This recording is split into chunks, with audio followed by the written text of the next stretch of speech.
Você sabia que existem diversos tipos de tratamento para a osteoporose?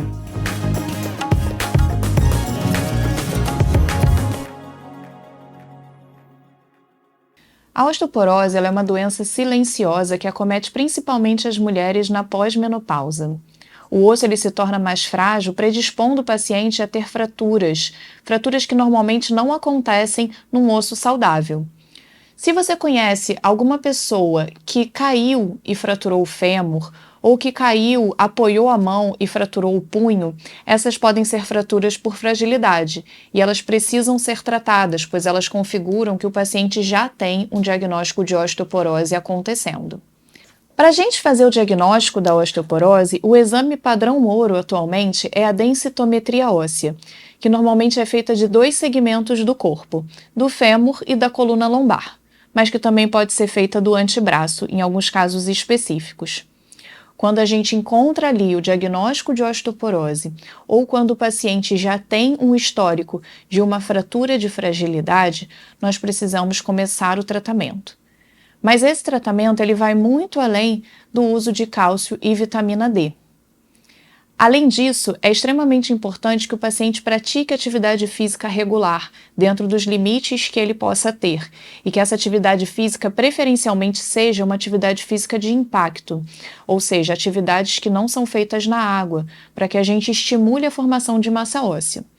Mas além disso, quando o paciente tem de fato o diagnóstico de osteoporose, ele precisa de mais, ele precisa de algum tratamento específico. E atualmente nós temos algumas opções. Mas como que o médico define qual é o melhor tratamento para você?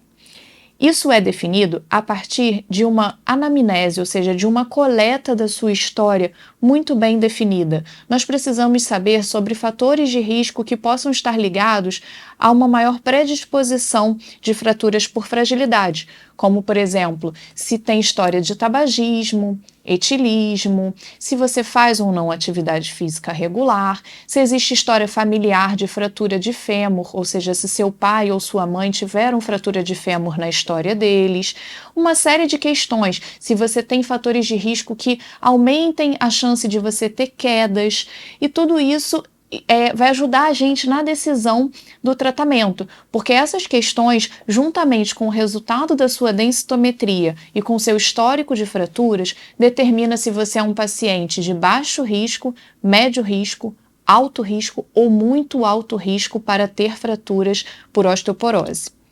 Nos pacientes que têm baixo risco, nós podemos manter as medicações mais antigas, aquelas como risedronato, alendronato, que são aquelas medicações que talvez você já tenha ouvido falar, que o médico te pede para beber com água em jejum e não pode deitar durante 30 minutos a 1 hora. Mas esses são tratamentos mais antigos, mas que ainda são super válidos para pacientes que tenham baixo risco de fraturas. E quando o paciente tem um maior risco de fraturar, nós temos outros recursos atualmente, ou então quando ele também pode ter efeitos colaterais gastrointestinais, surgimento de refluxo pelo uso dessas medicações orais. Hoje existem outras alternativas para o tratamento da osteoporose, como o uso do Prolia ou o uso do romosozumab, que é um medicamento mais recente que chegou no Brasil nos últimos 2 anos, e alguns desses remédios eles são um pouco mais caros, mas alguns são cobertos pelo plano de saúde ou pelo governo se você tiver os critérios pré-estabelecidos. Ou seja, é extremamente importante tratar a osteoporose e tratar com a medicação exata, porque a medicação que é ideal para você é aquela que vai minimizar ao máximo o risco de você ter uma fratura por osteoporose ou de você ter uma nova fratura.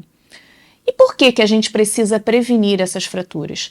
Porque, em geral, elas vêm com uma alta morbimortalidade. O que isso significa? Que o paciente que tem uma fratura de vértebra, ou uma fratura de fêmur, ou uma fratura de punho, ele tende a desenvolver algumas complicações, como, por exemplo, dor crônica, dificuldade de voltar a andar sem auxílio, um processo de reabilitação às vezes muito longo, com frequência ele precisa ser submetido a cirurgias. E nós precisamos lembrar que a osteoporose ela acontece em pacientes idosos, então ela acontece em pacientes que já possuem outros diagnósticos de uma forma geral. Então, às vezes, esse paciente ele já é hipertenso, diabético, já teve um infarto, já usa uma série de medicações e nós agregamos mais risco quando acontece uma fratura e a gente leva esse paciente para o hospital ou para uma cirurgia. Então, é extremamente importante a gente prevenir essa doença que é silenciosa e que só mostra os seus sinais quando o que a gente quer prevenir acontece, que é a fratura. O nosso tratamento precisa vir antes dessa complicação acontecer. E por isso que é tão importante, principalmente nas mulheres pós-menopausa, fazer a densitometria óssea anualmente. E também nos homens que tenham mais de 70 anos, todos devem fazer pelo menos uma densitometria óssea e repetir de tempos em tempos de acordo com a orientação do seu médico. Se você tem dúvidas sobre esse assunto, coloque aqui nos comentários, compartilhe com quem pode se interessar pelo tema, porque tem muita coisa interessante para a gente discutir sobre osteoporose.